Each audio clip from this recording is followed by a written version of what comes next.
నమస్తే, welcome to think Andhra. నేను మీ Shravani.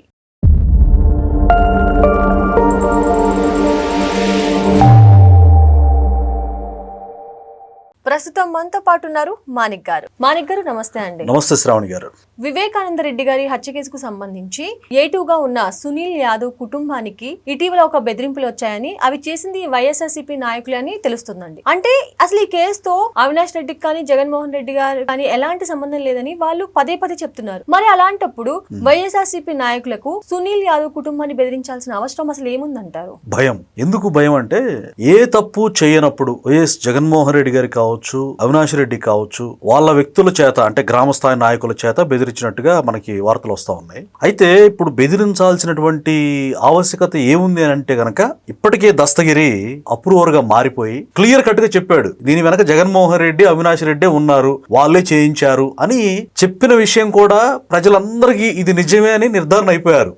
Legal గా అది అప్రూవ్ అవడమే ఆలస్యం అనమాట. ఇప్పుడు రాష్ట్ర ప్రజలందరికీ, రాష్ట్రమే కాదు ప్రపంచ వ్యాప్తంగా అందరికి కూడా దీని వెనకాల ఎవరున్నారో తెలిసింది. అయితే కోర్టు వారికి కావాల్సింది పక్కా ఎవిడెన్స్, సాక్ష్యాధారాలు. జడ్జిలకు కూడా తెలుసు, చాలా విషయాల్లో సినిమాల్లో కూడా మనం చూస్తూ ఉంటాం. సరైన సాక్ష్యాధారాలు లేని కారణంగా ఈ కేసును కొట్టివేయడమైనది అని అంటారు. అంటే జడ్జి గారికి కూడా తెలుసు. అయితే నైతికంగా తీర్పు ఇవ్వలేరు. టెక్నికల్ గా పక్కా ఆధారాలు ఉంటేనే, డాక్యుమెంటరీ ఎవిడెన్స్ ఇవన్నీ పరిశీలించుకొని చట్టంలో ఉన్నటువంటి లూప్ హోల్స్ ని అడ్డం పెట్టుకొని కొంతమంది ఇలాంటి బడా రాజకీయ నేతలు డబ్బుతో మేనేజ్ చేయాలని చూస్తూ ఉంటారు అనమాట. అందులో భాగంగానే మీరు గమనిస్తే గనక, ఇప్పుడు దస్తగిరి బయటికి విషయం చెప్పేశాడు. అక్కడ అతన్ని చంపడానికి కూడా ప్లాన్ చేస్తున్నట్టుగా అతనే చెప్పాడు, నాకు ప్రాణహాని ఉంది అంటే. ఇప్పుడు అతనికి సెక్యూరిటీ కూడా ఉంది, ఇప్పుడు పోలీసులు కూడా ఎస్కార్ట్స్ ఉన్నారు అతని ప్రాణానికి హాని లేకుండా కాపాడడానికి. తర్వాత నాకు ఇంకా పెంచాలి, ఎందుకంటే నన్ను దాడి చేసే వ్యక్తులు, నన్ను చంపే వ్యక్తులు అంత బలవంతులు అని చెప్పి చెప్పుకున్నాడు. ఇప్పుడు సునీల్ యాదవ్ కూడా వాళ్ళకి ఇష్టమైన వ్యక్తే, వాళ్ళు పేమెంట్లు ఇచ్చి చేపించిన వ్యక్తే. కానీ ఇప్పుడు దస్తగిరి లాగా ఈ సునీల్ యాదవ్ కూడా ఈ మధ్య కంప్లైంట్లు ఇస్తా ఉన్నాడు, ఇది వేరే వాళ్ళు ఉన్నారు, మాది కాదు అన్నట్టుగా. సో ఇతను కూడా మారిపోతే ఇక ప్రజల ముందు దోషులుగా మేము నిలబడతాం అన్నటువంటి భయం, ఆందోళన వాళ్ళలో ఉందన్నమాట. అవినాష్ రెడ్డిలో కావచ్చు, జగన్మోహన్ రెడ్డిలో కావచ్చు. ఇది చివరికి జగన్మోహన్ రెడ్డి వైపు చూపిస్తుందేమని జగన్మోహన్ రెడ్డి ఇంకా భయపడుతున్నాడు. మీరు గమనిస్తే గనక నిజంగా అసలు వాళ్ళ ప్రమేయమే లేదనుకోండి, జగన్మోహన్ రెడ్డి కానీ అవినాష్ రెడ్డి కానీ నిజంగా వైఎస్ వివేకానంద రెడ్డి హత్యతో ఎలాంటి సంబంధం లేకపోతే అసలు ఆ హత్య కేసుని ఛేదించడానికి ఎందుకు వాళ్ళు ముందుకు రావట్లేదు? ఒకటి, ఆయన సీఎం కాకముందు ప్రతిపక్ష నేతగా ఉన్నప్పుడు వాళ్ళ బాబాయ్ గారిని దారుణంగా వివేకానంద రెడ్డిని హత్య చేశారు. హత్య చేసిన తర్వాత ఆయన వచ్చి చాలా శుద్ధపూసలాగా జగన్మోహన్ రెడ్డి గారు మా చిన్నాయన్ని చంపేశారు అని రాజకీయ లబ్ధి పొందడానికి, మా చిన్నాయనికి న్యాయం జరగాలి, ఎవరు అధ్యక్ష, మా చిన్నాయన అధ్యక్ష అని అసెంబ్లీలో కూడా చాలా కల్పిత కమల్ హాసన్ మించినట్లు చేశాడు. మరి ఆయన సీఎం కొన్న 5 ఏళ్లు నిజంగా చంద్రబాబు నాయుడు గారు ఆయన కుమారుడు హత్య చేశారని చెప్పేసి వాళ్ళు అనుకున్నారని చెప్పేసి సాక్షిలో బ్యాన్ రైటం రాశారు, పెద్ద ఫోటో పెట్టి వాళ్ళ చేతులు కత్తులు పెట్టారు, నారాసుర రక్త చరిత్ర అని. నిజంగా వాళ్ళే చంపుంటే మరి నువ్వు సీఎం గా ఉన్నప్పుడు వాళ్ళని అరెస్ట్ చేయాలి కదా, ఆధారాలు సేకరించి జైల్లో పెట్టాలి కదా. లేదు, పైగా మా అన్న పెట్టట్లేదు ఏంటి సీఎం అయిన తర్వాత కూడా అని చెప్పేసి సునీత గారు ఫైట్ చేయడం స్టార్ట్ చేసిన తర్వాత అప్పటి వరకు మిన్నకుండిపోయి సునీత గారే చంపించారని చెప్పేసి ఆవిడ మీద, ఆవిడ భర్త మీద కేసు పెట్టారు. అప్రూవర్ గా మారి నిజాలు చెప్పిన తర్వాత దస్తగిరి ఇంకా వాస్తవాలు బయటికి రావాలి, అవినాష్ రెడ్డి జగన్మోహన్ రెడ్డి ఉన్నాడని ఆవిడ భావించి అతనికి సపోర్ట్ గా ఉంది ఒక రకంగా, ఇంకా వీడు ఒప్పుకున్నాడు తప్పని చెప్పేసి. అదుగో చూడు నిందితుడితో కరుడుగట్టిన హంతకుడితోటి ములాఖత్ అయిపోయింది అని చెప్పేసి ఆవిడ మీద నిందలేశారు. చివరికి అంతటితో ఆగకుండా చనిపోయినటువంటి వివేకానంద రెడ్డి ఎవరైతే దారుణ హత్య కావించబడ్డారో వాళ్ళ చిన్నాయన, ఆయన క్యారెక్టరే మంచిది కదని చెప్పారు. ఈ దొంగ వేషాలన్నీ వేస్తూ చనిపోయిన వ్యక్తిని కూడా నిందారోపణలు చేసి, అంటే మేము ఏమైనా చేస్తాం, మీరు మాత్రం మేము చేసిన తప్పును బయటకు తీసుకురాకూడదు, మా మీద మీరు జాలి పడాలి, మేము మంచి వాళ్ళం అని చెప్పాలి, మేము మళ్ళా సీఎం అవ్వాలి, మళ్ళా రాష్ట్రాన్ని నాశనం చేయాలి, ఇది వాళ్ళ టార్గెట్ మొత్తం కూడా. అందుకే వివేకానంద రెడ్డి గారి హత్య విషయం బయటకు వచ్చేసరికి ఆ వార్తలు వస్తుంటే వాళ్ళు తట్టుకోలేకపోతారు. ఎందుకంటే సుపారి, ఇప్పుడు దస్తగిరి చెప్పాడు, నేను మామూలు వ్యక్తినండి, ఒక డ్రైవర్ ని, ఆ డ్రైవర్ ఉద్యోగం కూడా పీకేశారు, ఇన్ని లక్షలు మాకు సుపారీ ఇస్తా ఉన్నారు, 5 కోట్లు ఇస్తా ఉన్నారు, ఎదుగు ఇంత అమౌంట్, ఇన్ని లక్షలు, దాదాపుగా 1/2 కోటి పైనే డబ్బులు ఇచ్చి నాకు డబ్బులు ఇచ్చేశారు అని చెప్పి ఒప్పుకున్నాడు. ఆ డబ్బులు కూడా లావాదేవీలు, డాక్యుమెంటరీ, టెక్నికల్ ఎవిడెన్స్ దొరికాయి. మరి ఇంత క్లియర్ కట్ గా తెలిసిన తర్వాత ఇప్పుడు సునీల్ యాదవ్ కూడా బయటకు వచ్చి ఈ విషయం ఎక్కడ మా దాకా వస్తుందో మేము కప్పిపెట్టలేకపోతున్నాం, తప్పును ఎల్లకాలం దాచలేరండి. ఏదో ఒక రోజు తప్పకుండా ఆ తప్పు అనేది బయటకు వస్తుంది. సత్యమేవ జయతే.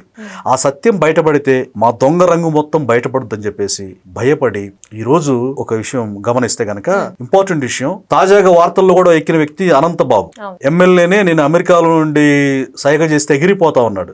ఎంత బలుపు అతనికి మరి కదా. ఒక ఎమ్మెల్యేని అందులో మహిళా ఎమ్మెల్యేని ఎగిరిపోతా ఒక గిరిజన ఎమ్మెల్యేని అన్నాడంటే ఎంత బలుపు, ఎంత అహంకారం. అంటే అంత బలుపు. ఆ జగన్మోహన్ రెడ్డి అనుంగ వ్యక్తులు మొత్తం కూడా అలాగే ఉంటారు. సో ఇప్పుడు సునీల్ యాదవ్ వాళ్ళకి పనిచేసిన వ్యక్తి, వాళ్ళ అనుచరుడు ఒక రకంగా అతని భార్యని, అతని 60 రోజుల పసిబిడ్డని వార్నింగ్ ఇచ్చారు. వార్నింగ్ ఇస్తే వాళ్ళు ఏం చేశారంటే కేసు పెట్టారు. నన్ను ఏం చేయలేక నా భార్యని 60 రోజులు నా పసిబిడ్డని చంపాలనుకుంటున్నారు అని చెప్పి అతను A2 అక్యూజ్డ్ అయినటువంటి సునీల్ యాదవ్ కంప్లైంట్ ఇచ్చాడు.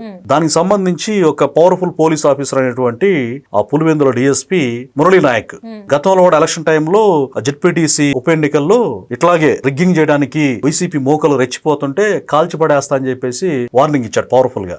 ఆయన నువ్వేం అధైర్యపడొద్దు, మేము మీ భార్య బిడ్డల్ని బెదిరించిన వ్యక్తుల్ని నేను పట్టుకుంటాను అని ఆ లొకేషన్ మొత్తం కూడా సీన్ రీకన్స్ట్రక్షన్ లాగా చూసి ఆ పల్సర్ మీద ఎవరు వచ్చారంట, ఆవిడ్ని పసిబిడ్డతో ఉన్న ఆవిడ్ని బెదిరించారు. నిన్ను నీ కొడుకుని చంపేస్తే, నీ పసిబిడ్డని చంపేస్తే దిక్కెవరు, ఏంటి మీ హస్బెండ్ సునీల్ యాదవ్ రెచ్చిపోతున్నాడు అని చెప్పేసి ఓవర్ యాక్షన్ చేసి బాగా బెదిరించారు. CCTV ఫుటేజ్ కూడా బయటకు వచ్చిందనమాట. పల్సర్ బైక్ మీద రావడం, బెదిరియడం, ఇవన్నీ కూడా CCTV ఫుటేజ్ నేను పరిశీలిస్తాను, నిందితుల్ని యాజ్ ఎర్లీ యాజ్ పాసిబుల్ నేను తొందరగానే పట్టుకుంటానని చెప్పి కూడా భరోసా ఇవ్వడం జరిగింది. సో అదృష్టవశాత్తు పోలీసులు పులివెందుల్లో ఇప్పుడు కూటమి ప్రభుత్వం వచ్చినాక సిన్సియర్ పోలీస్ అధికారులను పెట్టారు. అక్కడ ఆ ఏరియా DIG గారిని కూడా కడప రేంజ్ లో పవర్ఫుల్ ఆఫీసర్ పెట్టారు. ఒక రకంగా ఉమేష్ చంద్ర గారి లాంటి అధికారి అయిన కోయ ప్రవీణ్ గారు, ఆయన కూడా ఇలాంటి విషయాల్లో నిందితులు ఎంత పెద్దవారైనా సరే వెనక్కి తగ్గట్లేదు. అవసరమైతే నేను వ్యవసాయం అని చేసుకుంటాను, దోషులకు మాత్రం నేను అవకాశం ఇవ్వను, నేరాలు జరగకూడదు, శాంతి భద్రతల పరిరక్షణే మా పోలీసు వారి విధి అని చెప్పి చాలా ఆయన కమిట్మెంట్ తో డ్యూటీ చేస్తున్నారు. సో వీటన్నిటి నేపథ్యంలో జగన్మోహన్ రెడ్డి ప్రమేయం లేకుండా, అవినాష్ రెడ్డి ప్రమేయం లేకుండా వాళ్ళు ఎందుకు బెదిరిస్తారు? సో ఈ విధంగా వాళ్ళకి పనిచేసిన వ్యక్తులను కూడా యూజ్ అండ్ త్రో చేసుకోవడం, అంటే బయటికి రాకూడదు, మేము ఏ క్రూయాలిటీ, ఏ క్రిమినల్ సైకాలజీతో ఏ పని చేసినా సరే మా దాకా రాకూడదు. మనం గమనించుకుంటే కనుక సాక్షులు కూడా 1 by 1 చాలా మంది, దాదాపుగా 5-6 మంది చనిపోయారు. మరి ఇవన్నీ మనం ఏమని అర్థం చేసుకోవాలి? అంటే ఇప్పుడు సునీల్ గారిని హెచ్చరించడానికి ఏదైనా రీజన్ ఉందా? అంటే ఆయన బయటకు వచ్చి చెప్పేస్తాను అంటాం కానీ ఇంకేదైనా ఉందా? తాజాగా కొన్ని విషయాలు అతను మీడియా సముఖంగా చెప్పారు. ఇది మా ప్రమేయం కాదు, మా వెనకాల వేరే వాళ్ళు ఉన్నారు అని చెప్పాడు. అక్కడ భయపడిపోయారనమాట.